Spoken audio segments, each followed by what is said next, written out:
friends, welcome to Plato Digi classes. This is David Biology. మొక్కల సంబంధించి వృక్షశాస్త్రం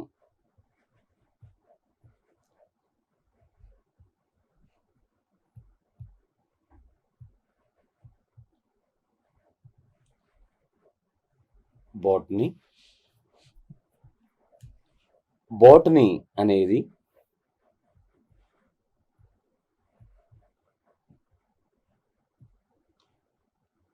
మొట్టమొదటిసారిగా bows అనే గ్రీకు పదం నుండి ఏర్పడినది. గ్రీకు భాషలో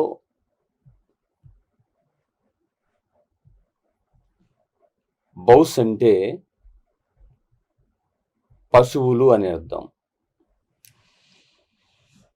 అంటే మొట్టమొదటిసారిగా బౌస్ అనే పదం ఏర్పడినది. ఆ బౌస్ యొక్క అర్థం గ్రీకు భాషలో పశువులు అని అర్థం. ఆ తర్వాత బౌస్ అనేది బౌస్కెయిన్, గ్రీకు భాషలో బౌస్కెయిన్ అంటే పశువుల మేత. ఈ బౌస్కెయిన్ అనేది బొటానేగా పేరు మార్చబడింది.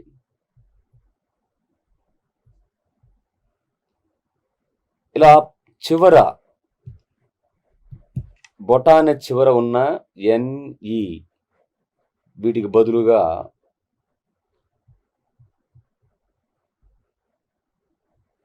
వై అనే అక్షరం తీసుకొని ప్రస్తుతం ఇలా బాటనీ అనే పదంగా రాసుకోవడం జరుగుతూ ఉంటుంది.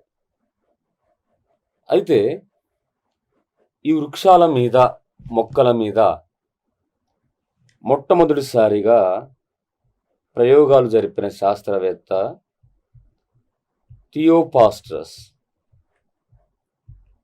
థియోఫాస్టస్ అనే శాస్త్రవేత్త మొక్కల మీద ప్రయోగాలు జరిపి ఇతను హిస్టోరియా ప్లాంటారం అనే గ్రంథంలో 500 రకాల మొక్కల గురించి వివరించాడు. అంటే ఇతని యొక్క గ్రంథం, థియోఫాస్టస్ యొక్క గ్రంథం హిస్టోరియా ప్లాంటారంలో 500 రకాల మొక్కల గురించి వివరించాడు థియోఫాస్టస్. ఈ థియోఫాస్టస్ను వృక్ష శాస్త్రవేత్త, ఫాదర్ ఆఫ్ బాటనీ, ఇతను ప్రాచీన వృక్ష శాస్త్రవేత్త. ఆధునిక కాలంలో మొక్కల మీద ప్రయోగాలు జరిపి ఆధునిక వృక్ష శాస్త్ర పితామహుడుగా పిలువబడేది కెరోలియస్ లిన్నేయస్.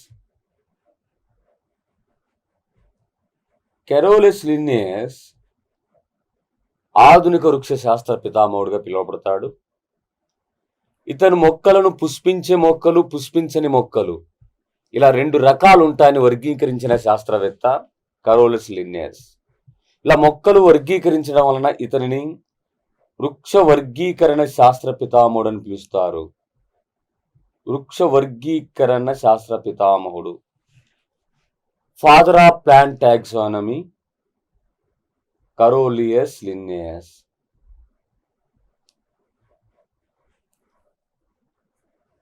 అదే భారతదేశ శాస్త్రవేత్త పరాశర అనే శాస్త్రవేత్త కూడా మొక్కలను పుష్పాల ఆధారంగా వర్గీకరించాడు.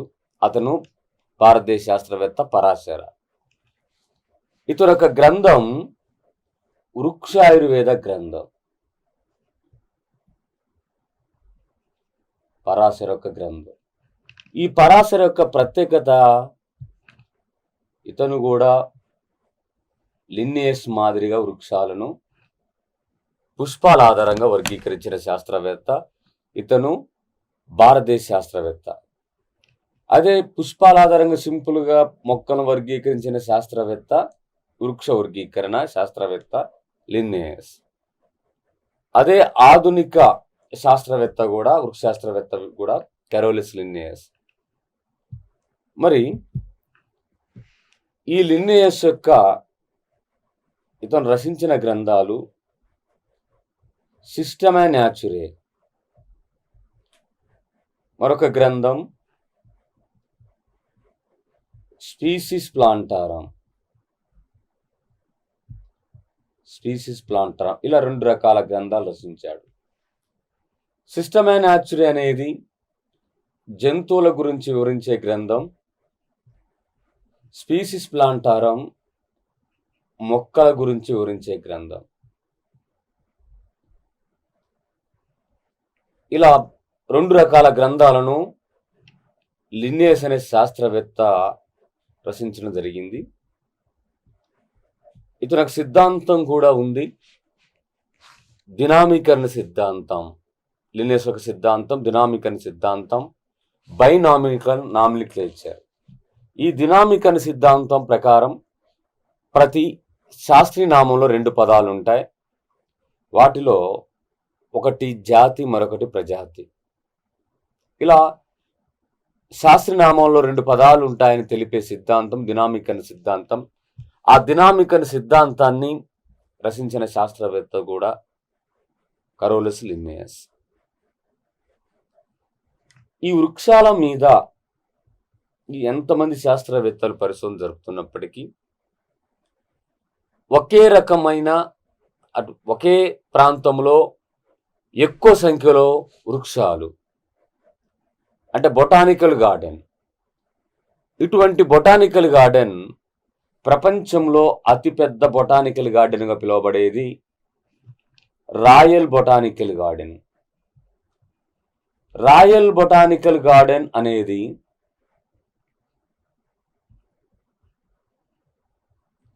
ఇది లండన్లోని క్యూ వద్ద ఉంది. ఇది ప్రపంచంలోనే అతిపెద్ద బొటానికల్ గార్డెన్. వృక్ష సముదాయము ఎక్కువగా ఉన్న గార్డెన్ రాయల్ బొటానికల్ గార్డెన్. ఇక్కడ అతిపెద్ద హెర్బేరియం ఉంది.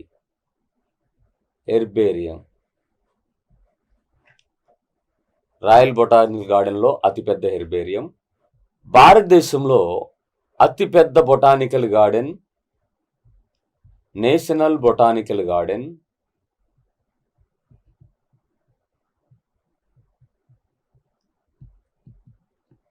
ఇది కలకత్తాలోని హౌరా వద్ద ఉంది. ఇది భారతదేశంలో అతిపెద్ద బొటానికల్ గార్డెన్. మరి హెర్బేరియం అంటే ఏమిటి? మొక్కల యొక్క భాగాలను, అది కూడా అంతరించిపోయిన మొక్కల భాగాలను భద్రపరిచే ఒక కేంద్రం హెర్బేరియం. ఆ మొక్కల యొక్క భాగాలైన వేరు కానీ, కాండము, పత్రము, పుష్పము, ఫలము, విత్తనము, ఇలా మొక్కలు ఏ భాగాలనైనా అన్ని రకాల భాగాలను భద్రపరిచే కేంద్రము హెర్బేరియం. మరి అంతరించిపోతున్న మొక్కల భాగాలను భద్రపరిచేది. ఇలా హెర్బేరియం అనే పదం వచ్చింది కాబట్టి, భద్రపరిచేది అనే పదం వచ్చింది కాబట్టి, దీనికి రిలేటెడ్గా మనం చూస్తే red data book,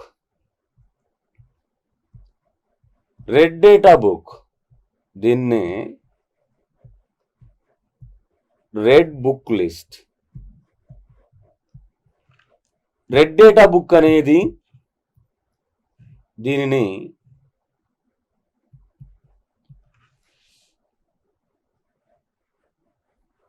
red book list అనే పేరుతో కూడా పిలుస్తారు.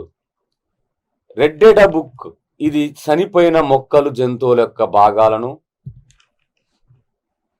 వాటిలో లేకపోతే అంతరించిపోతున్న మొక్కల, జంతువుల పేర్లను, అంతరించిపోయిన మొక్కల, జంతువుల పేర్లను నమోదు చేసేది. ఇది వృక్షాల పేర్లను, జంతువుల పేర్లను నమోదు చేసేది. ఈ వృక్షాలు జంతువులు అంతరించిపోయిన వృక్షాలు జంతువులు కానీ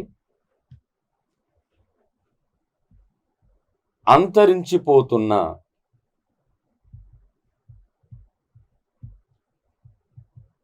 మొక్కల జంతువుల పేర్లను నమోదు చేసేదే రెడ్ డేటా బుక్. హెర్బేరియం కేవలం మొక్కల భాగాలను భద్రపరిచేది. అది అంతరించిపోయిన మొక్కలైనా కావచ్చు, అంతరించిపోతున్న మొక్కలైనా కావచ్చు. అదే ప్రపంచంలోనే అతిపెద్ద జూ పార్క్, జంతు ప్రదర్శనశాల దక్షిణాఫ్రికాలోని క్రుగేరే అనే ప్రాంతంలో ఉంది. భారతదేశంలోని అతిపెద్ద జూ పార్క్ కలకత్తాలోని అలీపూర్ వద్ద ఉంది. ఇప్పుడు మనం చెప్పుకునేది వృక్షాల గురించి. హెర్బేరియం అనే పదానికి రిలేటెడ్గా రెడ్ డేటా బుక్ అంటే మొక్కలు భద్రపరిచేది. అదే మొక్కలు జంతువులను భద్రపరిచే క్లారిఫికేషన్ రెడ్ డేటా బుక్. ఎక్కువ సంఖ్యలో మొక్కలు బొటానికల్ గార్డెన్ అతిపెద్దది ప్రపంచంలో ఎక్కడుంది, భారతదేశంలో ఎక్కడుంది అనేది చెప్పుకునే క్రమంలోనే ఒకవేళ జంతువులు ఎక్కువగా ఉండే జూ పార్క్, జంతు ప్రదర్శనశాల క్రుగేరే, ఇది సౌత్ ఆఫ్రికాలో ఉంది. జూ పార్క్ కోల్కతాలో ఉంది, భారతదేశంలో కోల్కతాలోని అలీపూర్ వద్ద ఉంది. అయితే ఇటువంటి మొక్కల మీద పరిశోధన చేసే కేంద్రం భారతదేశంలో నేషనల్ బొటానికల్ రీసెర్చ్ ఇన్స్టిట్యూషన్, ఇది లక్నోలో ఉంది.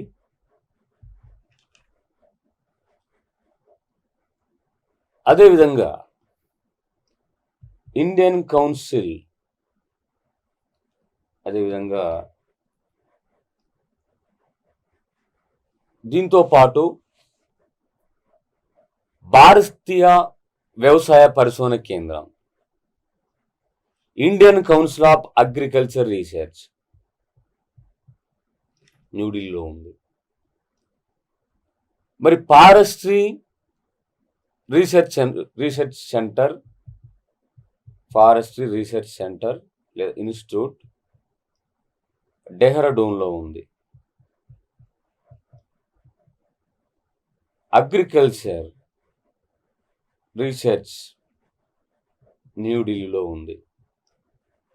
ఇలా మొక్కలు, వృక్షాల మీద పరిశోధన కానీ, వ్యవసాయం మీద పరిశోధన కానీ, ఫారెస్ట్కి సంబంధించిన పరిశోధన కేంద్రాలు అవి ఉన్న ప్రాంతాలు. ఈ మొక్కలు, వీటిని ప్రధానంగా వాటి రకాలు చూస్తే ప్రాకే మొక్కలు,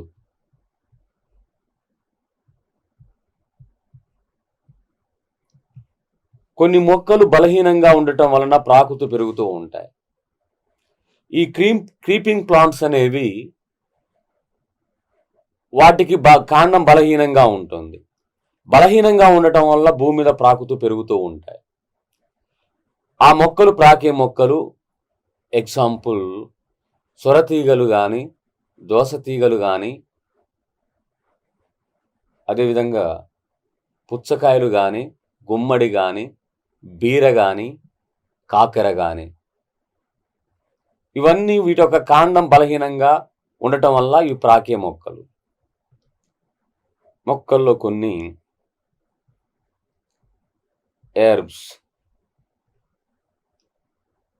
వీటిని గుల్మాలు అంటారు. వీటి యొక్క కాండము బలహీనంగా ఉండి భూమికి తక్కువ ఎత్తులో పెరుగుతూ తక్కువ పిలకలను కలిగి ఉంటే ఆ మొక్కలను హెర్బ్స్ లేదా గుల్మాలు అంటారు. మరొకటి పొదలు,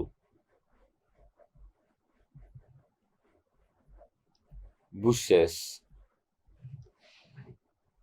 భూమికి ఎక్కువ ఎత్తులో ఉండి ఎక్కువ పిలకలను కలిగి ఉన్నట్లయితే ఆ మొక్కలను పొదలు అంటారు. వీటిలో పొదలకు సంబంధించిన ఎగ్జాంపుల్ చూస్తే మిరప కానీ, గులాబీ కానీ, అవి భూమికి గుల్మాల కంటే కొంచెం ఎత్తులో పెరిగి ఎక్కువ పిలకలను కలిగి ఉంటాయి. అదే గుల్మాలు అయితే తక్కువ పిలకలు. ఇప్పుడు బ్రహ్మజముడు కానీ, నాగజముడు కానీ, చామంతి వంటి తక్కువ ఎత్తులో ఉండి తక్కువ పిలకలు కలిగి ఉంటే వాటిని గుల్మాలని పిలుస్తారు. వృక్షాలు ఇవి గ్రేట్ ప్లాంట్స్, ఎందుకంటే ఇవి చాలా ఎత్తులో పెరుగుతాయి, ఎక్కువ శాఖలు కలిగి ఉంటాయి, కాండము బలంగా ఉంటుంది, ఇవి ఎక్కువ శాఖలు కలిగి ఉంటాయి. భూమికి చాలా ఎత్తులో పెరిగినట్లయితే వీటిని వృక్షాలని పిలుస్తారు. ఈ వృక్షాల్లో ఎక్కువ ఎత్తు పెరిగి చింత చెట్టు కానీ, వేప చెట్టు కానీ, మర్రి చెట్టు కానీ, మామిడి చెట్టు వంటివి చాలా ఎక్కువ ఎత్తులో పెరుగుతూ ఉంటాయి, కాండం బలంగా ఉంటుంది. అలా ఎక్కువ ఎత్తులో పెరగగలిగే వృక్షాలను తక్కువ ఎత్తులోకి మార్చి కుండీలలో పెంచినట్లయితే వాటిని బోన్సాయి వృక్షాలని పిలుస్తారు. బోన్సాయి వృక్షాలనేవి మరుగుజ్జు వృక్షాలు, కుండీలలో పెంచబడే మహావృక్షాలు. కాకపోతే జనరల్గా పెరగలిగే వేప చెట్టు కానీ, చింత చెట్టు కానీ అది భారీ వృక్షంగా పెరుగుతుంది. అలా పెరగగలిగే వాటిని కుండీలలో పెంచగలిగితే వాటిని వామన రక వృక్షాలు లేదా బోన్సాయి వృక్షాలు లేదా మరుగుజ్జు వృక్షాలను పిలుస్తారు. ఇలా బోన్సాయి వృక్షాలను పెంచడం అనేది జపాన్ దేశం యొక్క సాంప్రదాయ కళ. బోన్సాయి వృక్షాలను ఎక్కువగా జపాన్లో పెంచడం జరుగుతూ ఉంటుంది. మరి ఈ వృక్షాలలో వేప చెట్టు ఇటీవల ఐక్యరాజ్య సమితి వేప చెట్టును శతాబ్ద వృక్షంగా ప్రకటించింది. వేప దీని ఒక శాస్త్రం మీకు తెలిసినదే, అజాడిరిక్టా ఇండికా. అజాడిరిక్టా ఇండికా ఈ వేప చెట్టు ఎన్నో వ్యాధుల నివారణ కొరకు ఉపయోగపడుతూ ఉంటుంది. దాని యొక్క బెరడు కానీ, దాని యొక్క విత్తనాలు కానీ, దాని యొక్క పత్రాలు కానీ. అయితే దీని యొక్క ఐక్యరాజ్య సమితి ఇచ్చిన ట్యాగ్లైన్ కొటేషన్ ఏంటంటే, వ్యాధులకు పెట్టకు వేలు, వేప చెట్టును పెంచుట మేలు అనే ట్యాగ్లైన్ కూడా ఇవ్వడం జరిగింది.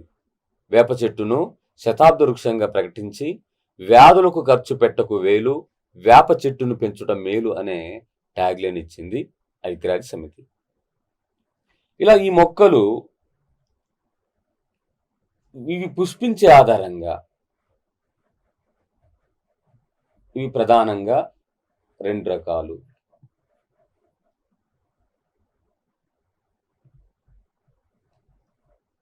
పుష్పించని మొక్కలు.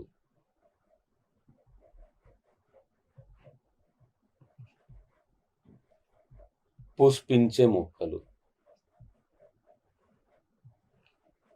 పుష్పించని మొక్కలు ఇవి 3 రకాలు. తాలోఫైటా, బ్రయోఫైటా, టెరిడోఫైటా. పుష్పించే మొక్కలు 2 రకాలు. వివృత బీజాలు,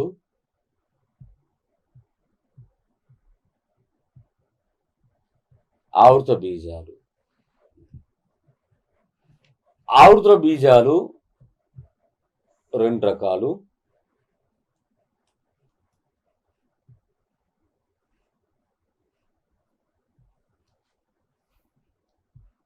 ఏకదళ బీజాలు, ద్విదళ బీజాలు.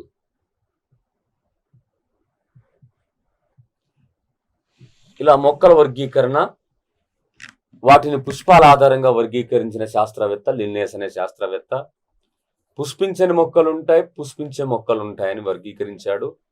Non flowering plants, flowering plants లేదా క్రిప్టోగామ్స్, ఫెనిరోగామ్స్. పుష్పించని మొక్కలు థాలోఫైటా, బ్రయోఫైటా, టెరిడోఫైటా. ఈ థాలోఫైట్ అనేవి మళ్ళీ 2 రకాలు: శైవలాలు, శిలీంధ్రాలు. పుష్పించే మొక్కలు 2 రకాలు: వివృత బీజాలు, ఆవృత బీజాలు. జిమ్నోస్పర్మ్, ఆంజియోస్పర్మ్స్. ఆవృత బీజాలు మళ్ళీ 2 రకాలు: ఏకదళ బీజాలు, ద్విదళ బీజాలు. మోనోక్యాట్లిడన్స్, డైక్యాట్లిడన్స్. ఇలా టోటల్గా మొక్కల యొక్క వర్గీకరణ విధానం. ఈ మొక్కల వర్గీకరణ విధానంలో వాటిలో ముందుగా పుష్పించని మొక్కలు, వీటినే క్రిప్టోగామ్స్ అని పిలుస్తారు. పుష్పించని మొక్కలు క్రిప్టోగామ్స్. క్రిప్టోగామ్స్ యొక్క అర్థము క్రిప్టో అనగా రహస్య,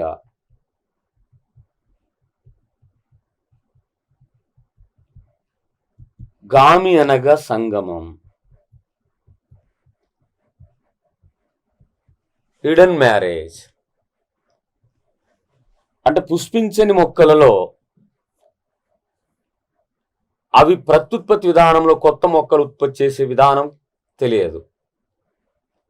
అంటే వాటిలో కేవలం అలంగ్య ప్రత్యుత్పత్తి విధానం మాత్రమే ఉంటుంది. సో ఆ రకమైన పుష్పించని మొక్కలు కొత్త మొక్కలు ఉత్పత్తి చేస్తాయి కాబట్టి హిడెన్ మ్యారేజ్, రహస్య సంఘం అనే పేరుతో పిలవటం జరుగుతూ ఉంటుంది. వీటిలో ఈ పుష్పించని మొక్కల్లో 3 రకాలు. ఆ 3 రకాల మొక్కల్లో ముందుగా ఫస్ట్ వన్ థాలోఫైటా.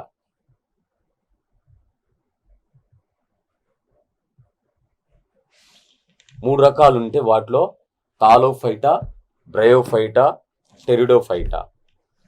ఈ థాలోఫైటా 2 రకాలుగా ఉంటుంది: శైవలాలు, శిలీంధ్రాలు.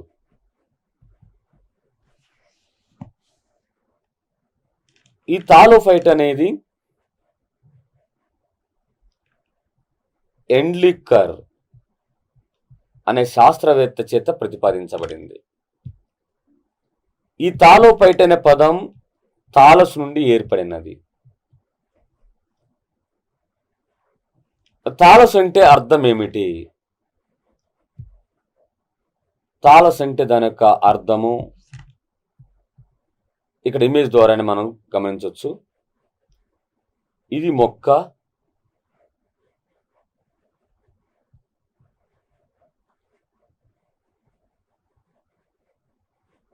ఇది మొక్క,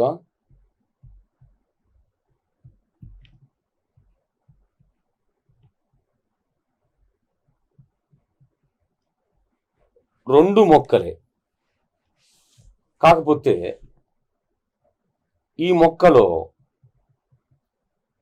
వేరు, కాండం అనే పత్రం అనే విభేదన లేదు. అంత ఒకే రకంగా ఉంటుంది, వేరు, కాండం, పత్రం. దీనిలో వేరుంటుంది, కాండం ఉంటుంది, పత్రం ఉంటుంది. ఈ మొక్కలో కాండము, వేరు, పత్రం అనే విభేదన లేదు, అయినా మొక్క. సో వేరు, కాండం, పత్రమైన విభేదన, డిఫరెంటేషన్ జరగకపోతే అటువంటి మొక్కను థాలస్ అంటారు. వేరు, కాండం, పత్రం అనే విభేదన లేని ఆ వృక్ష భాగాన్ని థాలస్ అంటారు. ఆ థాలస్ పేరు మీద థాలోఫైట్ అనే పేరు వచ్చినది, ఆ థాలస్ అనే పదం నుండి.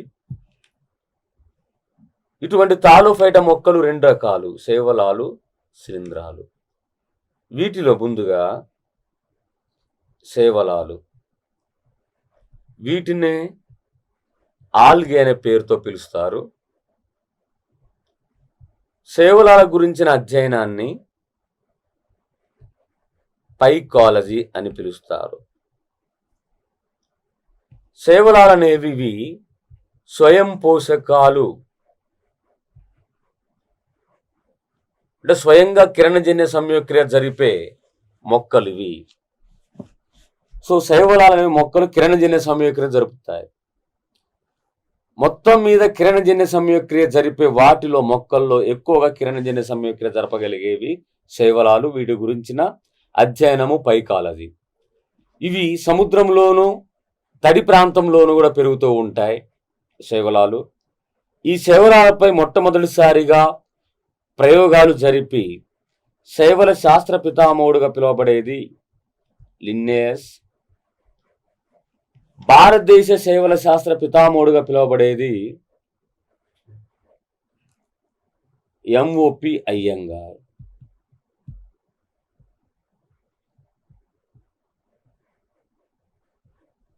భారతదేశంలో శైవలాల మీద పరిశోధన జరిపిన శాస్త్రవేత్త ఎంఓపి అయ్యంగార్. ఇలా శైవల మొక్కలు కిరణజన్య సంయోగక్రియను ఎక్కువగా జరుపుతూ ఉంటాయి. ఫోటోసింథసిస్ను, కిరణజన్య సంయోగక్రియను ఎక్కువగా జరిపేవి. శైవలాలు వీటి ఒక రకాలు చూసినట్లయితే ఈ శైవలాల్లో ఒకటి క్లోరోఫైసి. వీటిని ఆకుపచ్చ శైవలాలని పిలుస్తారు. గ్రీన్ ఆల్గేస్. ఈ క్లోరోఫైస్ శైవలాల్లో ప్రధానంగా ఉండే వర్ణకము క్లోరోఫిల్. క్లోరోఫిల్ అనే వర్ణకం కలిగి అవి ఆకుపచ్చ రంగులో ఉండేవి క్లోరోఫైస్ మొక్కలు. ఈ క్లోరోఫైస్ మొక్కలు లేదా ఆకుపచ్చ శైవలాలకు సంబంధించిన ఈ మొక్కలు ఎగ్జాంపుల్ క్లామిడోమోనాస్. క్లామిడోమోనాస్, స్పైరోగైరా,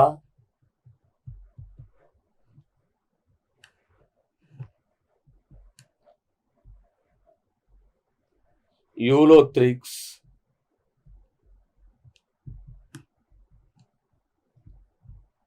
వాల్వాక్స్,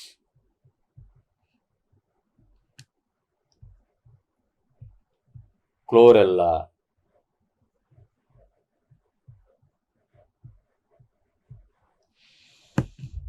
ఇవి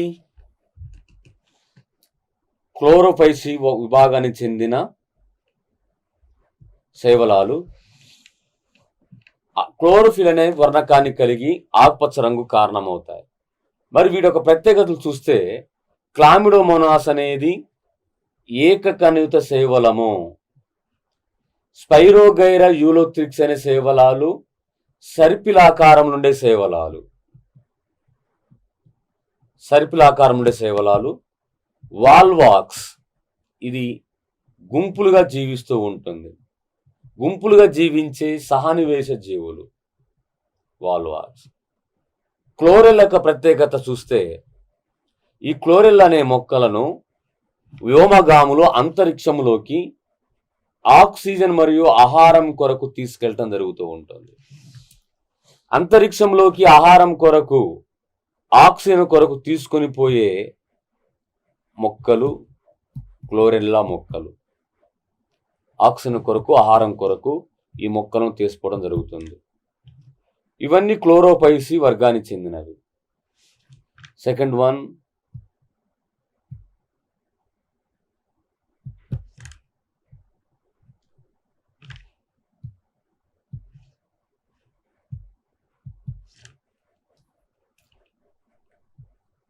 రోడోపైసి.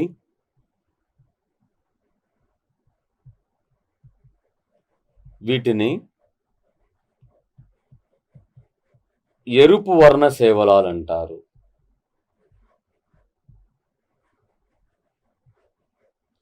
Red algaes. ఎరుపు వర్ణ శైవలాలు ఎరుపు రంగులో ఉండటానికి కారణం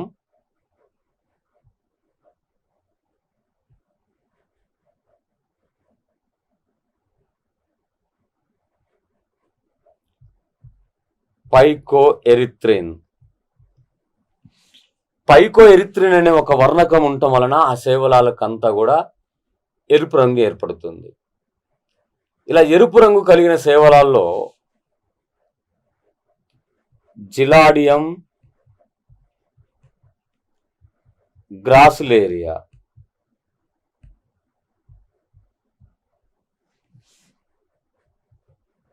కాండ్రస్,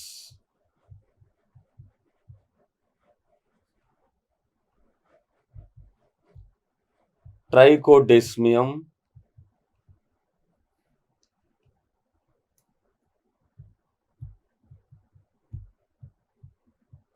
ఎరిత్రియం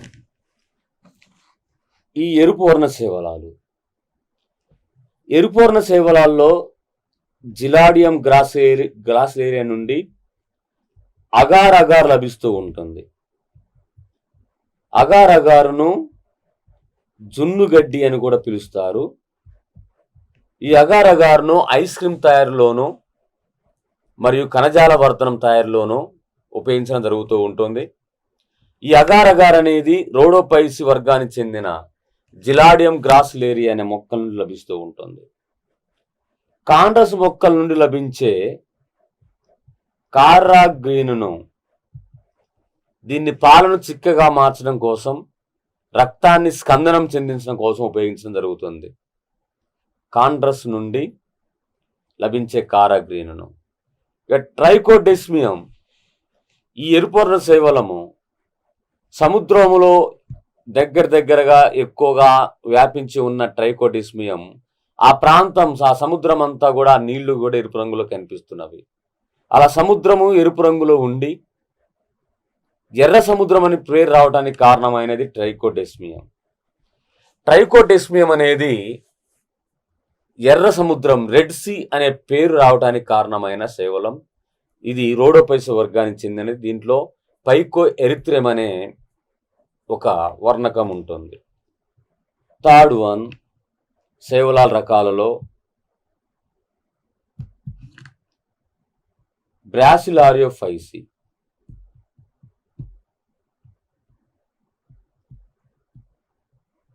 బ్రాసిలారియోఫైసి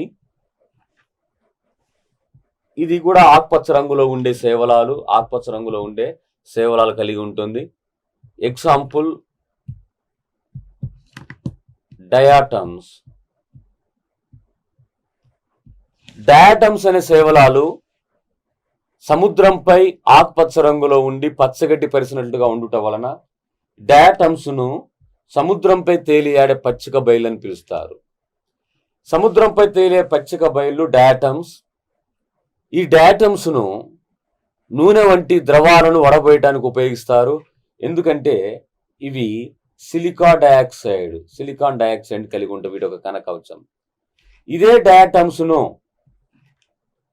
కొన్ని వస్తువులను పదును పెట్టుటకు ఆకురాయి వలె ఉపయోగించడం జరుగుతూ ఉంటుంది. డయాటమ్స్ను నూనె వంటి ద్రవాలను వడబోయటకు, ఆకురాయి వలె ఇతర వస్తువులను పదును పెట్టుట కొరకు బ్రాసిలారియోఫైసి శైవలాలు ఉపయోగిస్తున్నారు. తర్వాత మరొక వర్గము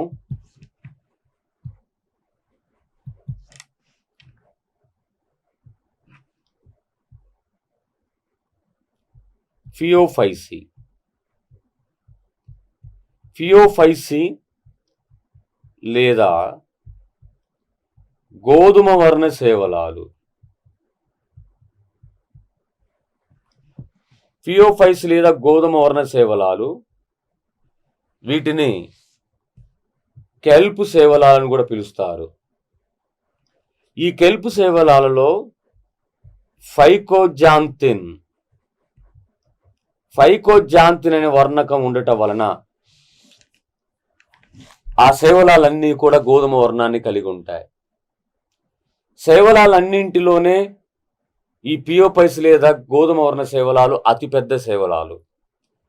సముద్ర తీర ప్రాంతంలో దీనిని వంట చెరుకుగా, పొయ్యిలో కట్టెలుగా వంట కొరకు ఉపయోగిస్తున్నారు ఈ ఫియోఫైసి గోధుమ వర్ణ శైవలాలను. ఈ గోధుమ వర్ణ శైవలాలకు ఎగ్జాంపుల్ లామినారిన్, లామినారిన్ లేదా మానిటాల్, ఇది పియోపైసి సేవల రకం. దీని నుండి అయోడిన్ అత్యధికంగా లభిస్తూ ఉంటుంది. అయోడిన్ అనేది ఉప్పులో ఉంటుంది, సముద్రంలో లభించే రొయ్యల్లో ఉంటుంది, పీతల్లో ఉంటుంది, అదే సముద్రంలో ఉండే సేవలాల్లో ఉంటుంది. టోటల్గా ఆ సీ ఫుడ్స్లో ఉంటుంది.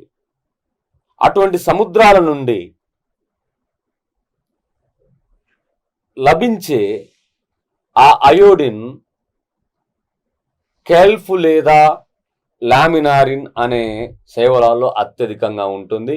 ఇదే అయోడిన్ అత్యధికంగా లభించే శైవలాలు, లామినారిన్ లేదా మానిటాల్.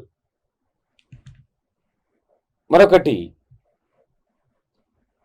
ఆల్జినేట్ మొక్కలు, ఆల్జినేట్ శైవలాలు. ఆల్జినేట్ నుండి లభించే ఆల్జిన్ను అమెరికాలో దాదాపు 50% పాలను నిల్వ చేయడానికి ఉపయోగించి జరుగుతూ ఉంటుంది. అంటే పాలను నిల్వ చేయడానికి వివిధ రకాల పద్ధతులు ఉన్నా ఆ పాలు నిల్వ చేసే విధానంలో ఆల్జిన్ అనే ఒక పదార్థం ఉపయోగించి 50% అమెరికా మొత్తం మీద నిల్వ చేస్తున్న పాలలో 50% ఆల్జిన్ అనే ఈ ఆల్జినేట్ అనే పియోపై సేవల నుంచి లభించిన దీన్ని ఉపయోగించి పాలు నిల్వ చేయడం జరుగుతూ ఉంటుంది.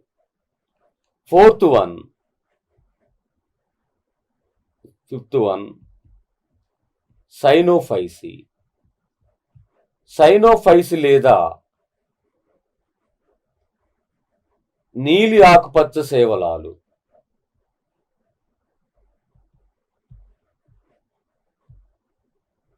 నీలి ఆకుపచ్చ శైవలాలు లేదా సైనోఫైసి, వీటిని బీజీ అని పిలుస్తారు. Blue green algae, BGA. Cyanophyceae శైవలాలను నీలి ఆకుపచ్చ శైవలాలు లేదా బీజీఏ శైవలాలను పిలుస్తారు. ఈ సైనోఫై శైవలాల్లో ఉండే వర్ణకం ఫైకోసైనిన్. ఫైకోసైనిన్ అనే వర్ణకం ఉండటం వలన ఆ శైవలాలన్నీ నీలి ఆకుపచ్చ రంగులో ఉంటాయి. ఇలా సైనోఫైసి వర్గానికి చెందిన శైవలాల రకాల ఎగ్జాంపుల్ చూస్తే సయానోబ్యాక్టీరియా, నాస్టాక్ అనాబినా,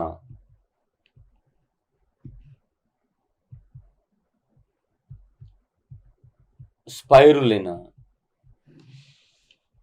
ఇవి సైనోపైస వర్గానికి చెందినవి. సైనోఫైసి లేదా నీలాకుపచ్చ శైవలాల వర్గానికి చెందినవి. సైనోబ్యాక్టీరియా అనేది మొట్టమొదటిసారిగా ఏర్పడిన ప్రాణి.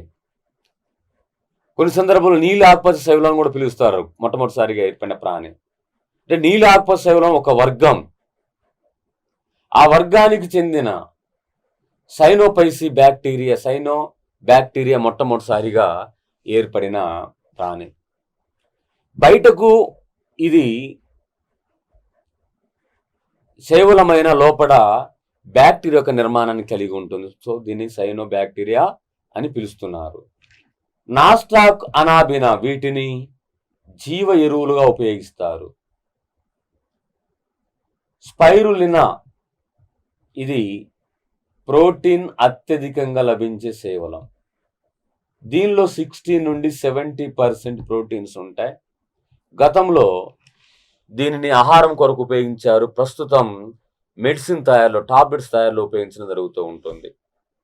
ఇక్కడ పుష్పించని మొక్కల గురించి చూస్తున్నప్పుడు వాటిలో తాలోఫైటలో శైవలాలు శిలీంధ్రాలు. ఆ శైవలాలు ముందుగా శైవలాలు. ఆ శైవలాల్లో మొదటిగా చెప్పుకున్నది క్లోరోఫైసి,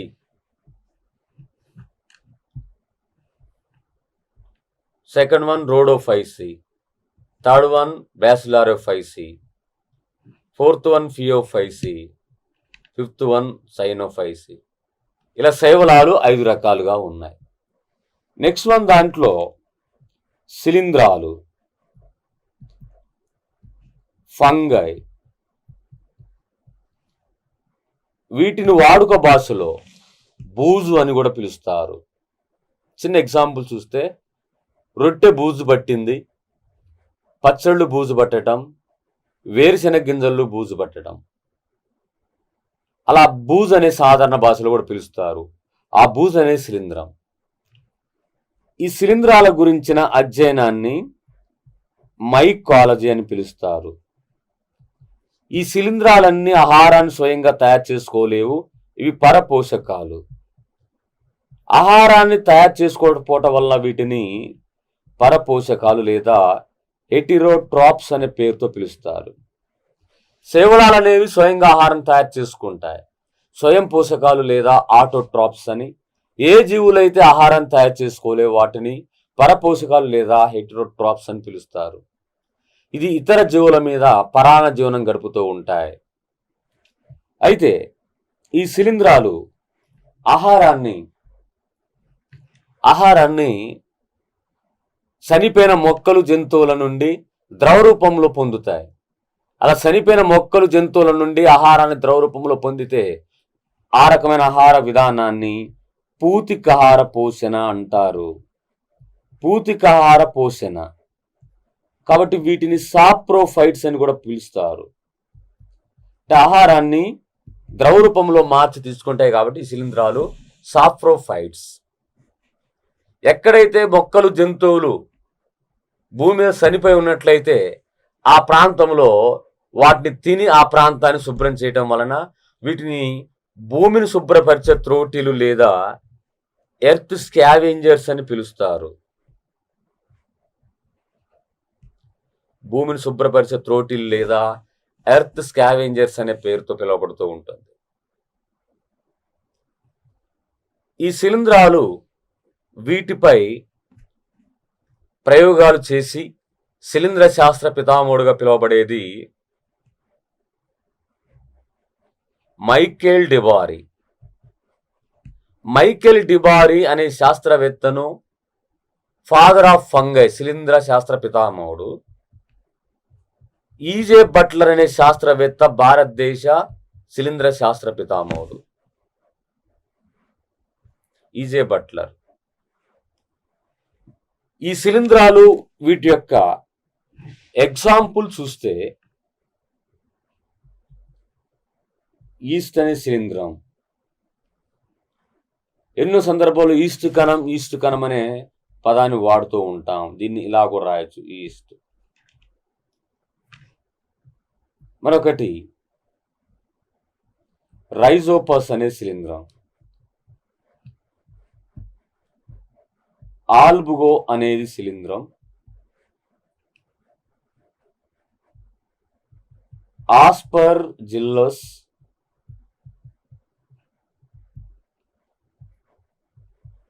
కోప్రోఫిలస్. ఇవి మైకోరైజా వంటివి కానీ మ్యూకార్ వంటివి కానీ అవి శిలీంధ్రాలు అవన్నీ. అయితే వీటిలో కొన్ని ఎగ్జాంపుల్ చూస్తే, ఈ ప్రత్యేకతలు చూస్తే, ఈస్ట్ అనేది ఒకే కణము చేత తయారైన అతి చిన్న శిలీంధ్రం. శిలీంధ్రాలలోనే అతి చిన్న శిలీంధ్రం ఈస్ట్. ఒకే కణం చేత తయారవుతుంది. ఈస్ట్ అనేవి కిణ్వన ప్రక్రియకు ఉపయోగపడతాయి. ఫర్మెంటేషన్ చర్య జరపడానికి ఉపయోగపడతాయి.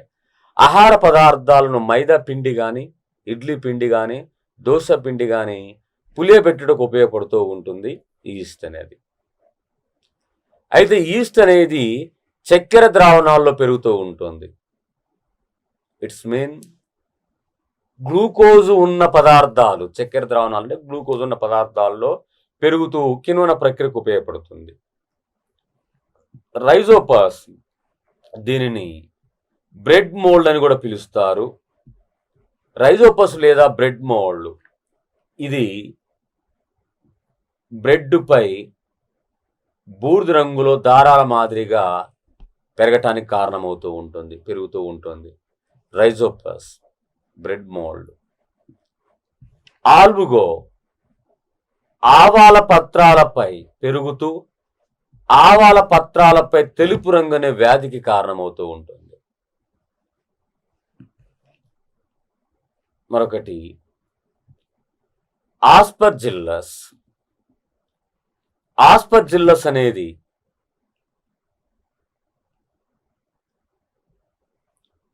వేరుశనగ గింజలపై ఆవాసం చేస్తూ ఉంటుంది. ఆస్పర్జిల్లస్ వేరుశనగ గింజలపై, కొన్ని వేరుశనగలు బూజు పడుతూ ఉంటాయి. ఆ బూజు అనేది ఆస్పర్జిల్లస్ అనే శిలీంధ్రం. ఆస్పర్జిల్లస్ అనే శిలీంధ్రం ఉన్న వేరుశనగ గింజలు తిన్నట్లయితే చేదుగా ఉండి కాలే క్యాన్సర్ కారణమవుతూ ఉంటుంది. అలా చేదుగా ఉండటానికి కారణం ఒక విష ప్రోటీన్ విడుదల చేస్తాయి ఆస్పర్జిల్లస్ అనే శిలీంధ్రాలు. ఆ విష ప్రోటీన్ అప్లోటాక్సిన్. దీన్ని వేరుశనగ గింజలపై ఉండే విష ప్రోటీన్ అని చెప్పవచ్చు, ఆస్పర్జిల్లస్ విడుదల చేసే విష ప్రోటీన్ చెప్పవచ్చు. ఎక్కువగా ఆస్పర్జిల్లస్ కంటే వేరుశనగ గింజలు అనగానే అప్లోటాక్సిన్. అన్ని రకాల వేరుశనగ గింజల్లో ఉండదు అప్లోటాక్సిన్. ఏ వేరుశనగ గింజలు అయితే బూజు పడతాయో ఆ బూజు పట్టిన వేరుశనగ గింజల్లో ఉండే విష ప్రోటీనే అప్లోటాక్సిన్. మరొకటి కోప్రోఫిలస్. ఇది పేడలో పెరిగే శిలీంధ్రం. అంటే ఇక్కడ చూస్తే ఈస్ట్ అనేది అది ఎటువంటి హానికరమైన వ్యాధిని కలగజేసే శిలీంధ్రం కాదు. రైజోపస్ ఇది బ్రెడ్ను నాశనం చేస్తూ ఉంటుంది.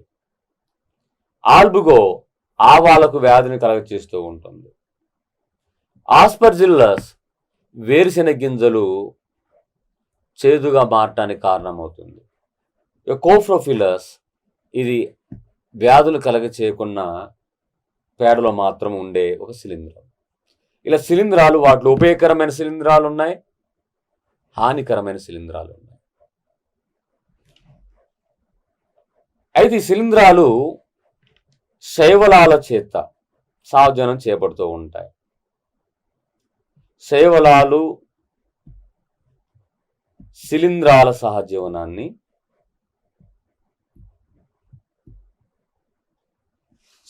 సహజీవనాన్ని లైకేన్లు అని పిలుస్తారు. శైవల భాగస్వామి అయితే అది శిలీంధ్రమే. శైవల భాగస్వామిని ఫైకోబయాంట్ అని పిలుస్తారు. శిలీంధ్రాల భాగస్వామిని మైకోబయాంట్ అని పిలువబడుతుంది. శైవల భాగస్వామి అంటే శైవలం చేత సహజనం చేస్తున్నప్పుడు ఆ శైవల భాగస్వామి శిలీంధ్రం అవుతుంది.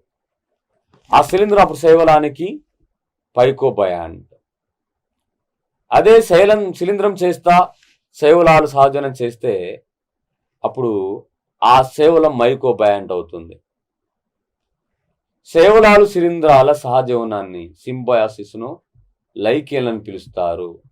లైకేన్ల యొక్క అధ్యయనము లైకేనాలజీ. ఈ లైకేన్లను ఎరుపు లిట్మస్ పేపర్, నీల్ లిట్మస్ పేపర్ తయారీ కొరకు ఉపయోగిస్తారు. లైకేన్లు అనేది శైవలాలు శిలీంధ్రాల సహజీవనం. బిర్యానీ తయారీలో ఉపయోగించే పత్తర్ పూల్ లేదా రాతి పువ్వు. పత్తర్ పూల్ లేదా రాతి పువ్వు అనేది కూడా ఇది ఒక లైకేన్. ఎందుకంటే దీనివి ఈ పత్తర్ పూల్ లేదా రాతి పువ్వు అనేది లైకేన్లు అంటే శైవలాలు శిలీంధ్రాల సహజనం చేత ఉండే పదార్థం. దీన్ని బిర్యానీ తయారీలో ఉపయోగిస్తున్నారు. మరి శిలీంధ్రాల యొక్క ఆర్థిక ప్రాముఖ్యత గమనిస్తే ఈ శిలీంధ్రాల యొక్క ఆర్థిక ప్రాముఖ్యతలో 1929లో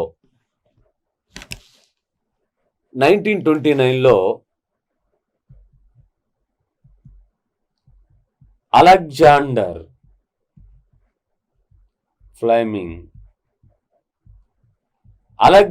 ఫ్లెమింగ్ అనే శాస్త్రవేత్త పెన్సిలియం నొటేటం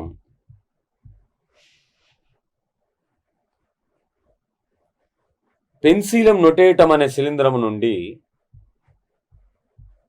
పెన్సిలిన్ను తయారు చేశాడు. ఈ పెన్సిలిన్ అనేది ఒక వండర్ డ్రగ్. మొదటి ప్రపంచ యుద్ధ కాలం జరిగిన తర్వాత ఆ మొదటి ప్రపంచ యుద్ధంలో ఎంతో మంది గాయాలై ఆ గాయాల ద్వారా ఇన్ఫెక్షన్ అయి పూర్తిగా ఆ విధంగా కూడా మరణించడం జరిగింది చాలా మంది. అంటే 1914, 1918 ఆ మధ్య కాలంలో జరిగిన ఆ మొదటి ప్రపంచ యుద్ధం తర్వాత ఆ గాయాల బారిన పడిన వారు ఇన్ఫెక్షన్ కలిగి ఆ గాయాల ద్వారా చాలా మంది మరణించాడు. అది చూసిన అలెగ్జాండర్ ఫ్లెమింగ్ ఆ గాయాలను నయం చేయడం కోసం అనేక రకాల ప్రయోగాలు చేస్తుండగా పెన్సిలియం నొటేటం నుండి ఆ గాయాలను మాన్పి ఒక యాంటీబయాటిక్ను తయారు చేశాడు. అలా పెన్సిలిన్ తయారు చేయటం వల్ల 1945లో అలెగ్జాండర్ ఫ్లెమింగ్కి నోబెల్ ప్రైజ్ లభించింది. అలెగ్జాండర్ ఫ్లెమింగ్కి నోబెల్ ప్రైజ్ లభించింది. ఇతనితో పాటు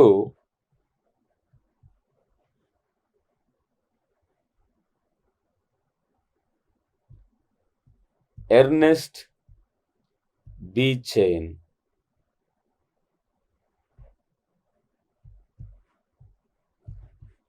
హోవార్డ్ ఫ్లోరీ,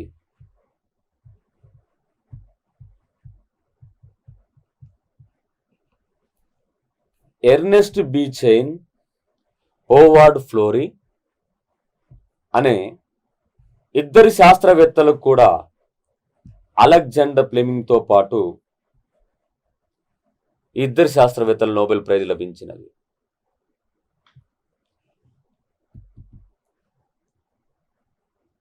ఆ తర్వాత అంటే మొదటి ప్రపంచ యుద్ధం అయిపోయిన తర్వాత మళ్ళీ 1939, 1945 ఆ మధ్య రెండో ప్రపంచ యుద్ధం జరిగిన తర్వాత ఆ సమయంలో ఈ పెన్సిలిన్ అనేది ఎంతో ఒక ఔషధంలా పనిచేస్తూ ఉన్నది, ఒక వండర్గా పనిచేసినది. కాబట్టి దీన్ని వండర్ డ్రగ్ అని పిలుస్తారు. అయితే మొట్టమొదటిసారిగా పెన్సిలిన్ నొటేటం నుండి పెన్సిలిన్ తయారు చేస్తే ప్రస్తుత కాలంలో పెన్సిలిన్ను పెన్సిలియం క్రైసోజీనం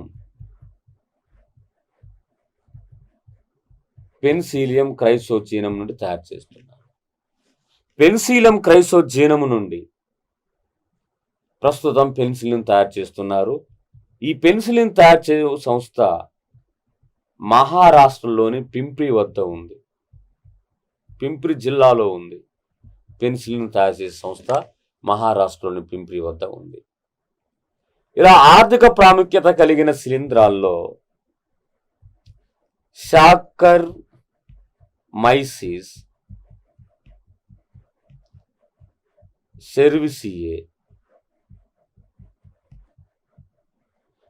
షాకర్ మైసిస్ సెర్విసియే దీనినే బేకరీ ఈస్ట్ అని పిలుస్తారు. దీన్ని ఉపయోగించి బేకరీ ఉత్పత్తులు తయారు చేస్తారు, బ్రెడ్, బన్ను వంటివి.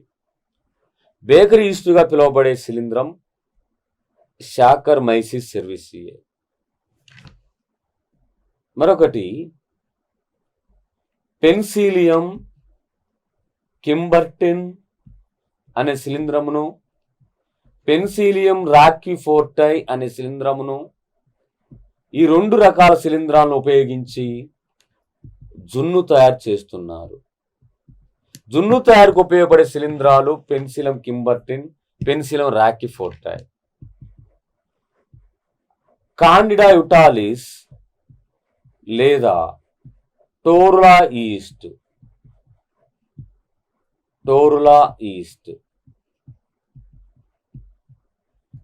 ఈ శిలీంధ్రాన్ని ఉపయోగించి ఏకకణ ప్రోటీన్, సింగిల్ సెల్ ప్రోటీన్, ఏకకణ ప్రోటీన్ తయారు చేస్తూ ఉన్నారు.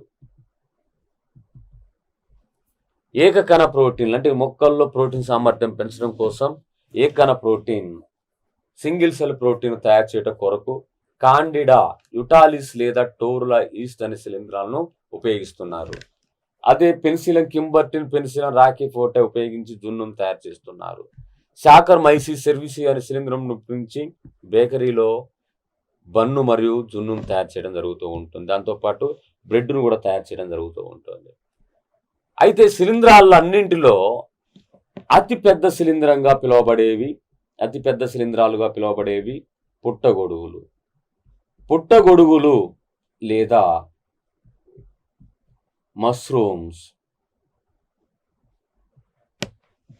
పుట్టగొడుగులు లేదా మష్రూమ్స్ ఇవి అతిపెద్ద శిలీంధ్రాలు. అతి చిన్న శిలీంధ్రాలు ఈస్ట్, అతిపెద్ద శిలీంధ్రాలు పుట్టగొడుగులు. ఈ పుట్టగొడుగుల యొక్క పెంపకాన్ని మష్రూమ్ కల్చర్ అని పిలుస్తారు. వీటిలో ప్రధానంగా అధికంగా ఉండే పోషకాలు, ప్రోటీన్స్ అధికంగా ఉంటాయి. పుట్టగొడుగులు ఉపయోగించేటప్పుడు అవి గుండి ఆకారం, బటన్ ఆకారంలో ఉన్నప్పుడు మాత్రమే ఆహారం ఉపయోగిస్తారు. గుండి ఆకారం లేదా బటన్ ఆకారంలో మాత్రమే ఆహారం ఉపయోగించడం జరుగుతూ ఉంటుంది. ఈ పుట్టగొడుగులను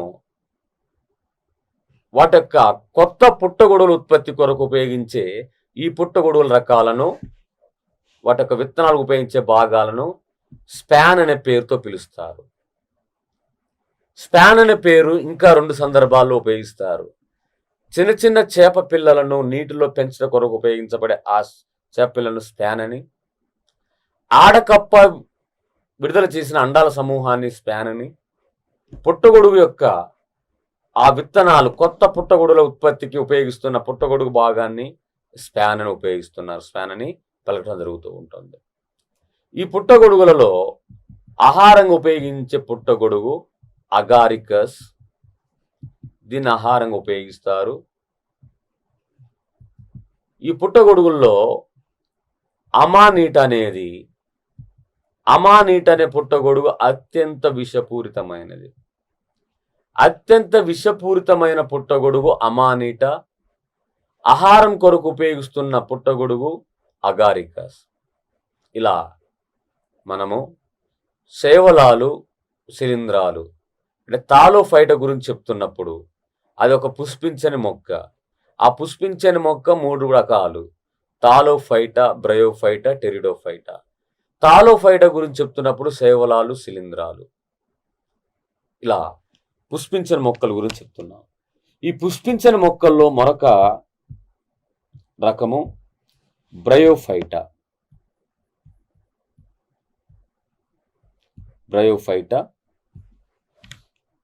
ఈ బ్రయోఫైటా మొక్కలనే దీని యొక్క అర్థం వీటి యొక్క అధ్యయనము. బ్రయోఫైటా మొక్కల అధ్యయనాన్ని బ్రయాలజీ అంటారు. బ్రయో అనగా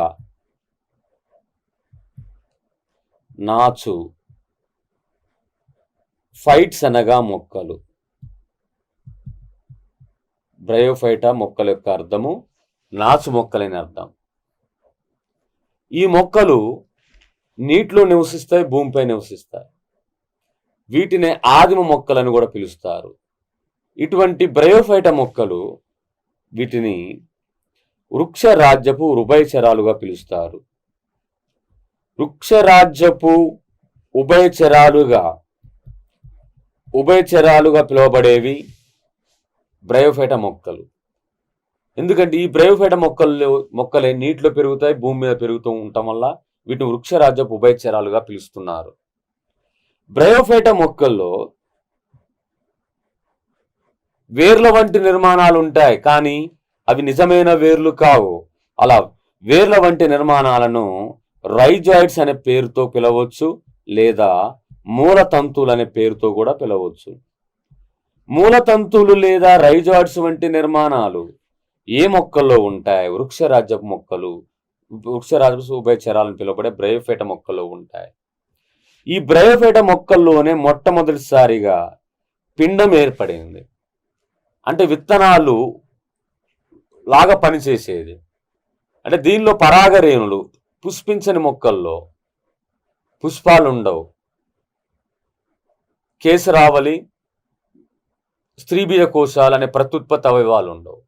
ఆ ప్రత్యుత్పత్తి అవయవాలు లేకపోవటం వలన పరాగరేణులు అండాల యొక్క ప్రమేయం ఉండదు. అయినా వీటిలో పిండంలాగా ఒక నిర్మాణం, అంటే కొత్త బ్రయోఫైటా మొక్క కొరకు ఉపయోగించబడుతున్న భాగమే దాన్ని పిండం అంటాం. ఇలా మొట్టమొదటిసారిగా బ్రయోఫైటా మొక్కల్లో పిండం ఏర్పడింది. పిండాన్ని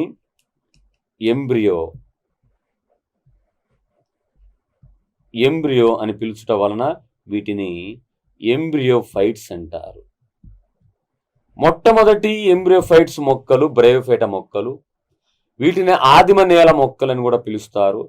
ఇవి వృక్షరాజ్యపు ఉభయచరాలుగా పిలువబడతాయి. Amphibians of plant Kingdom. ఈ బ్రయోఫైటా మొక్కల్లో ప్రత్యుత్పత్తి అవయవాల లాంటి నిర్మాణాలను చూస్తే ఆంతరీడియం,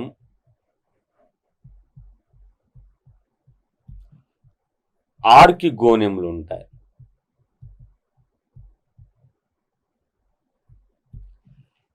ఆంతరీడియం ఇవి పురుష ప్రత్యుత్పత్తి అవయవాలు.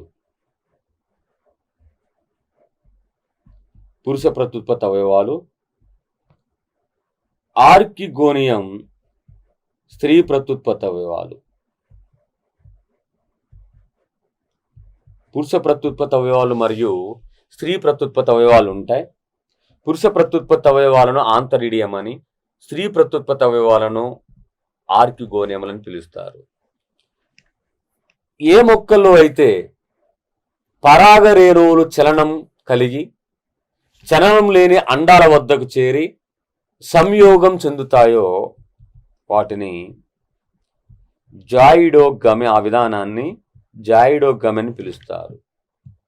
జాయిడోగమి యొక్క అర్థం ఏమిటి?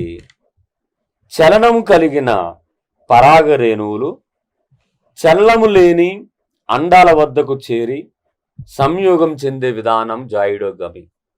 ఈ జాయిడోగమి విధానం బ్రయోఫైటా మొక్కల్లో ఉంటుంది.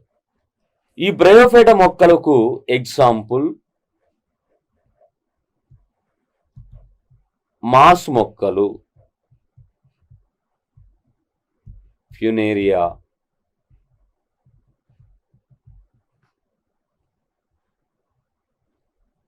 హార్న్వార్డ్స్,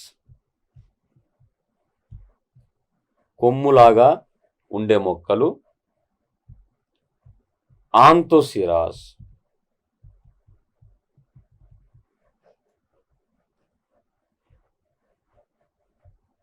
లివర్వార్డ్స్,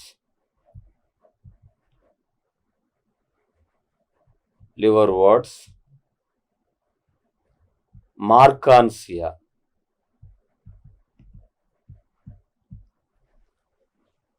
లివర్వర్డ్స్ వర్గానికి చెందినవి మార్కాన్సియా అనే బ్రయోఫైటా మొక్కలు. హార్న్వార్డ్స్ వర్గానికి చెందినవి ఆంతోసిరాస్ అనే మొక్కలు. మాస్ మొక్కల వర్గానికి చెందిన పున్యేరియా మొక్కలు. ఇవన్నీ కూడా బ్రయోఫైటా మొక్కలకి ఎగ్జాంపుల్. మరొకటి పుష్పించని మొక్కల్లో మరొకటి థర్డ్ వన్ టెరిడోఫైటా. దీనిలో అర్థము టెరిస్ అంటే ఈకలు, ఫైట్స్ అంటే మొక్కలు. వీటి యొక్క పత్రాలు ఈకల మాదిరిగా ఉంటాయి. పత్రాలు ఈకల మాదిరిగా ఉండటం వలన ఈ మొక్కలను టెరిడోఫైటా మొక్కలని పిలుస్తారు. టెరిడోఫైటా మొక్కలను వీటిని టెరిడాలజీ అంటారు. టెరిడోఫైటా మొక్కల యొక్క అధ్యయనము టెరిడాలజీ. ఈ టెరిడోఫైటా మొక్కలు వృక్షరాజ్యపు సరీసృపాల వల్ల పిలువబడుతూ ఉంటాయి. వృక్షరాజ్యపు reptiles of plant kingdom pteridophyta. అంటే పూర్తిగా నీళ్ళలో కాకుండా పూర్తిగా నేల మీద పెరిగిన మొక్కలే టెరిడోఫైటా మొక్కలు. కాబట్టి వీటిని మొట్టమొదటి భూచర మొక్కలని పిలుస్తారు. భూమి మీదనే ఏర్పడినవి, భూమి మీదనే బ్రతకగలుగుతూ ఉంటాయి. జంతువుల వర్గీకరణలో చేపలు నీటిలోనే పెరుగుతాయి. ఉభయచరాలు భూమి మీద నీటిలో రెండు ఆవాసాల్లో పెరుగుతూ ఉంటుంది, బ్రతకగలుగుతూ ఉంటుంది. ఆ తర్వాత వర్గము రిప్టైల్స్, అంటే సరీసృపాలు. ఆ సరీసృపాలు నీటితో సంబంధం లేకుండా పూర్తిగా ఆ వాటిలో పరిణామం చెందినవి, నేలపై పెరగలిగే జీవులు కూడా మొట్టమొదటిసారిగా ఏర్పడినవి. అలా ఆ సరీసృపాలు అనేవి మొట్టమొదటి భూచర జంతువులు. అయితే ఇక్కడ భూచర జంతువులు అయిన జీవులు, మొక్కలు చూస్తే టెరిడోఫైటా. సో వీటిని మొట్టమొదటి భూచర మొక్కలు లేదా వృక్షరాజపు సరీసృపాలని పిలుస్తారు. వీటిలో మొట్టమొదటిసారిగా నాలికా పుంజాలు ఏర్పడినవి. నాలికా పుంజాలను ట్రాకియా అంటారు.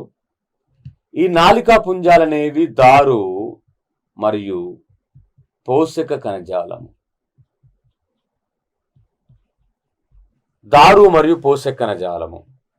దారు జైలం, పోషక కణజాలం ఫ్లోయం.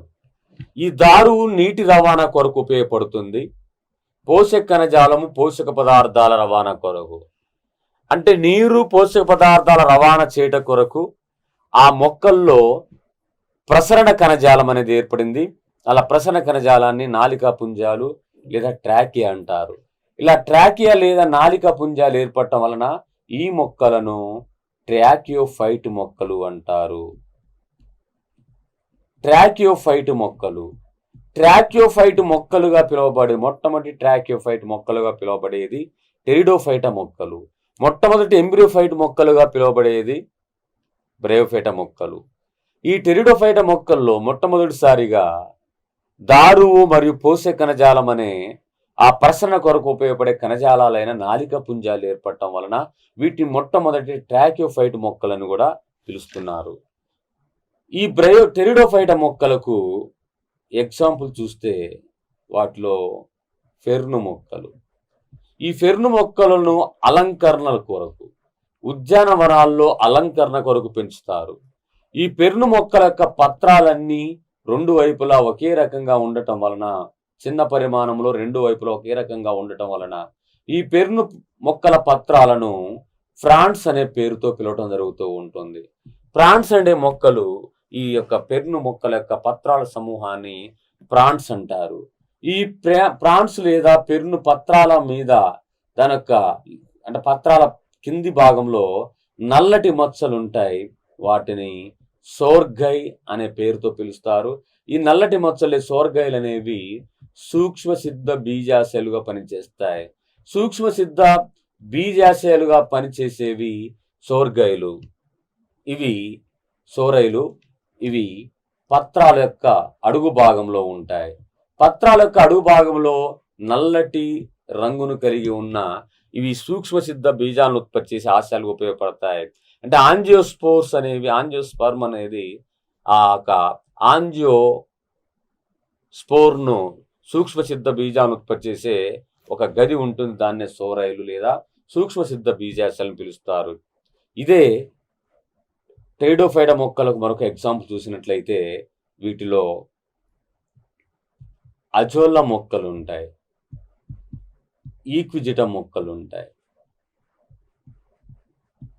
అజోలా, ఈక్విజిటం, ఫెర్ను మొక్కలు ఇవి టెరిడోఫైటా వర్గానికి చెందినవి.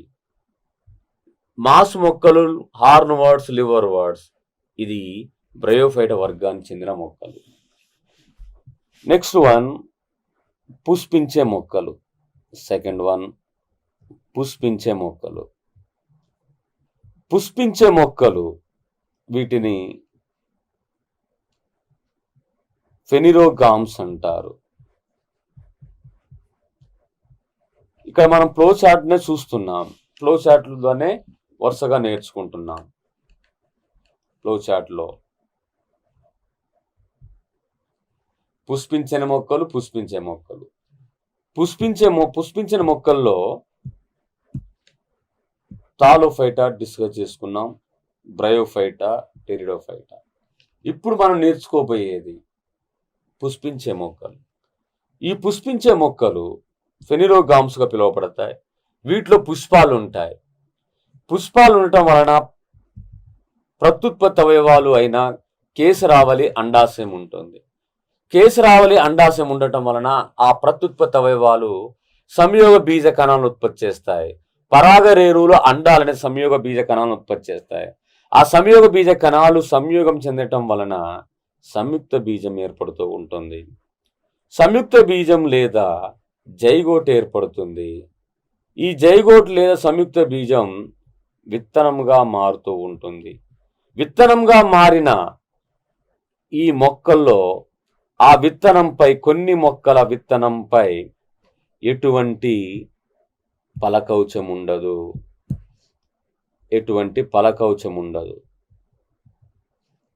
కొన్ని మొక్కల విత్తనాల పైన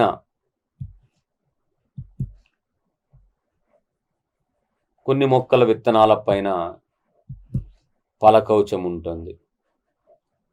ఇలా విత్తనం ఏర్పడిన తర్వాత విత్తనాన్ని చుట్టి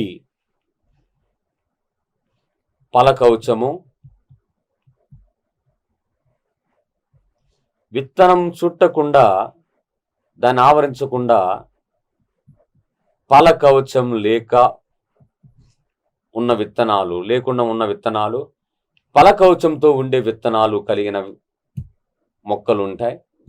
ఇలా విత్తనంపై ఉండే ఇది ఫలకవచం. ఇది విత్తనం అనుకుంటే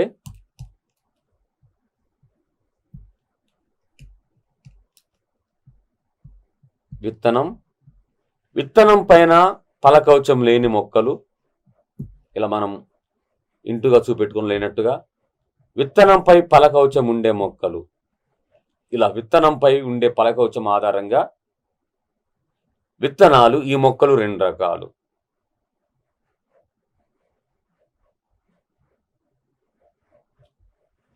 అంటే ఇక్కడ పుష్పించే మొక్కల్లో మనం ఇంకొంచెం అంశం చూస్తే, పుష్పించే మొక్కలు ఏంటేంటి?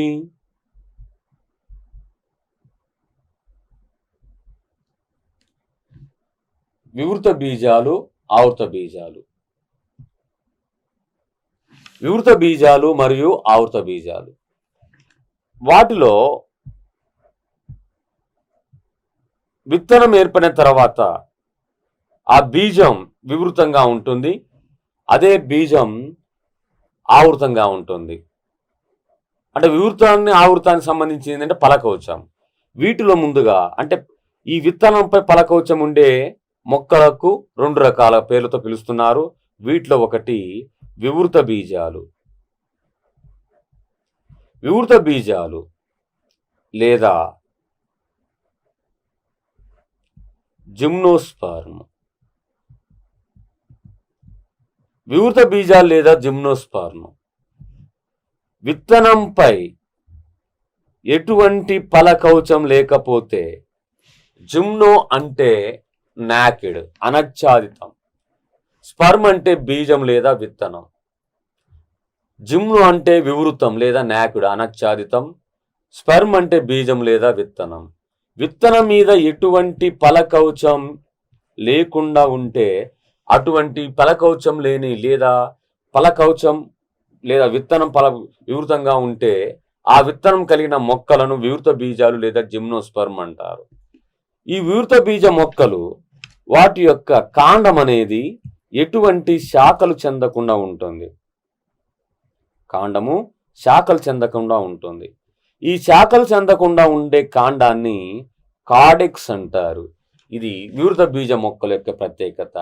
శాఖలు చెందవు, అన్బ్రాంచెడ్ స్టెమ్ ఉంటుంది.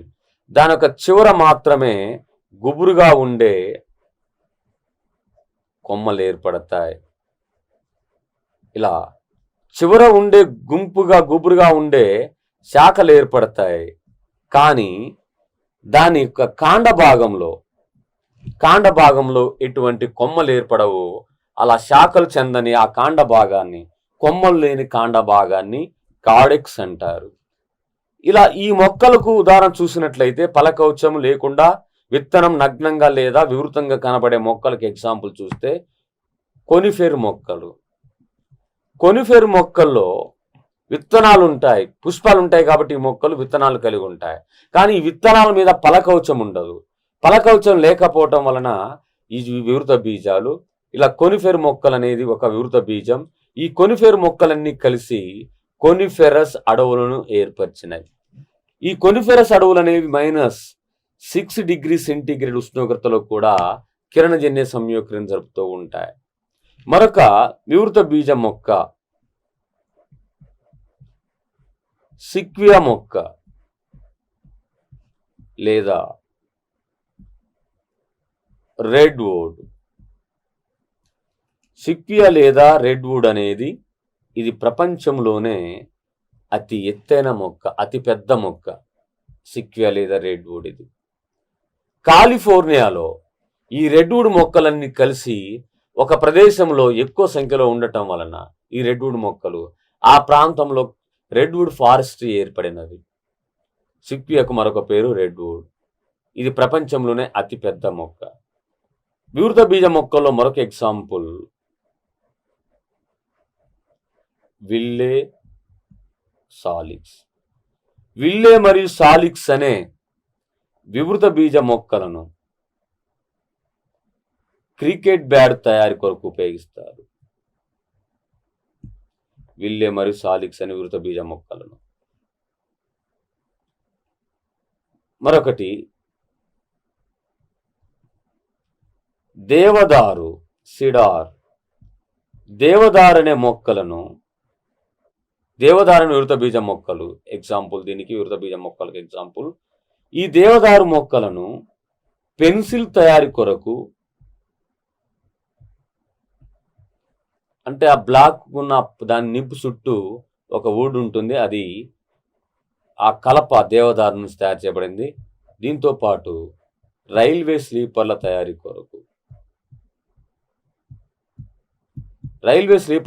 కొరకు, పెన్సిల్ తయారీ కొరకు దేవదారు అనే వివృత బీజ మొక్కను ఉపయోగిస్తారు. వీటిల్లో ఫిన్, ఫిర్, స్ప్రూస్ అనే వివృత బీజ మొక్కలు ఉంటాయి. ఇవి క్రిస్మస్ మొక్కలుగా పిలువబడతాయి. క్రిస్మస్ మొక్కలు ఫిన్, ఫిర్, స్ప్రూస్. ఇలా క్రిస్మస్ మొక్కలుగా పిలువబడేది ఫిన్, ఫిర్, స్ప్రూస్. అతి పురాతన సజీవ శిలాజ మొక్కగా పిలువబడేది గింగో లేదా గింకో. ఇది సజీవ శిలాజ మొక్క, లివింగ్ ఫాసిల్ ప్లాంట్. అంటే వివృత బీజ మొక్కలకు ఎగ్జాంపుల్ కొనిఫెర మొక్కలు సిక్వియా, విల్లే, సాలిక్స్, దేవదారు, ఫిన్, ఫిర్, స్ప్రూస్, గింకో. అయితే మళ్ళీ వీటి యొక్క ప్రత్యేకలు చూస్తే గింకో అనేది సజీవ శిలాజ మొక్క, ఫిన్, ఫిర్, స్ప్రూస్ అనేవి క్రిస్మస్ మొక్కలు, దేవదారు అనేది పెన్సిల్, రైల్వే స్టీపర్ల తయారు కొరకు ఉపయోగించేది, విల్లే, సాలిక్స్ అనే మొక్కలను క్రికెట్ బ్యాట్ తయారు కొరకు ఉపయోగించేవి, సిక్వియా అనేది ప్రపంచంలో అతి ఎత్తైన మొక్క, కొనిఫెర్ అనేది కొనిఫెర్ ఫారెస్ట్ని ఏర్పరచడానికి ఉపయోగపడిన వివృత బీజ మొక్క. ఇలా విత్తనం చుట్టూ పలకవచం ఏర్పడితే వాటిని ఆవృత బీజాలు అంటారు. ఆవృత బీజాలు లేదా ఆంజియోస్పర్మ్. ఆవృత బీజాలు లేదా ఆంజియోస్పర్మ్ అనేది విత్తనం చుట్టూ పలకవచం ఉండే మొక్కలు. విత్తనం చుట్టూ పలకవచం లేకపోతే జిమ్నోస్పర్మ్, విత్తనం చుట్టూ పలకవచం ఉన్నట్లయితే ఆంజియోస్పర్మ్ లేదా ఆవృత బీజ మొక్కలు. ఇలా విత్తనం చుట్టూ పలకవచం ఉండే మొక్కలను 2 రకాలుగా వర్గీకరించడం జరిగింది. వాటిలో ఒకటి ఏకదళ బీజాలు,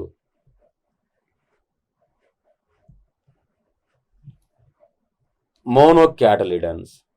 2 ద్విదళ బీజాలు. ఏకదళ బీజాలు మరియు ద్విదళ బీజాలని 2 రకాలుగా వర్గీకరించారు. ఏకదళ బీజాలు, వీటిలో ఒకే బీజదళం ఉంటుంది. ద్విదళ బీజాల్లో 2 బీజదళాలు ఉంటాయి. ద్విదళ బీజాలు 2 బీజాలను కలిగి ఉంటాయి. ఏకదళ బీజాలు ఒకే బీజాలను కలిగి ఉంటాయి. ఏకదళ బీజ మొక్కల యొక్క ప్రత్యేకత వీటిలో ఉండే వేరు అంతా కూడా ఒకే రకంగా ఉంటుంది. ఇలా ఒకే రకంగా ఉన్నట్లయితే ఈ వేరు వ్యవస్థను పీచు వేరు వ్యవస్థ లేదా గుబురు వేరు వ్యవస్థ అంటారు. ఒకే పరిమాణంలో ఉండే దారా లాంటి వేరు వ్యవస్థను కలిగి ఉండుట ఏకదళ బీజ మొక్కల యొక్క ప్రత్యేక లక్షణం.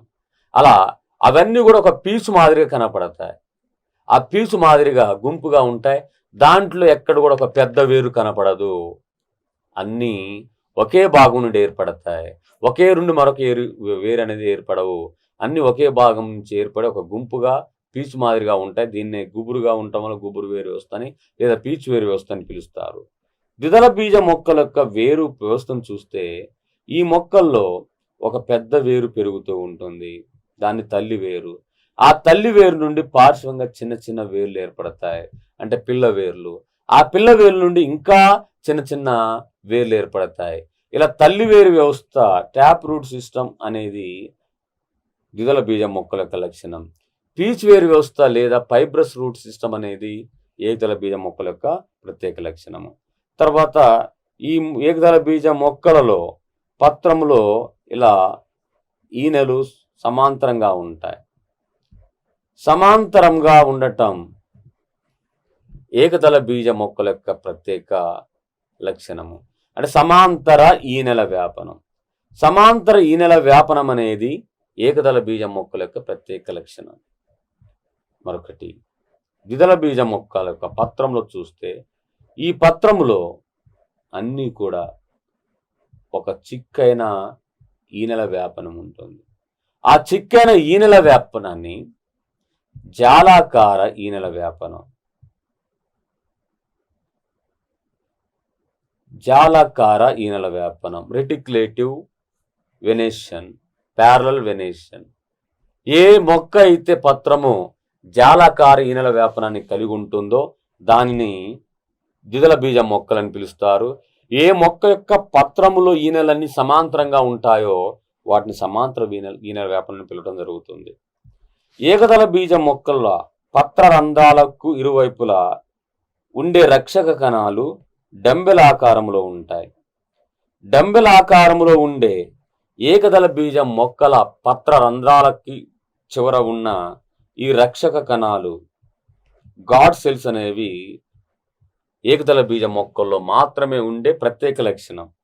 ఇవి డంబెల్ ఆకారం లేదా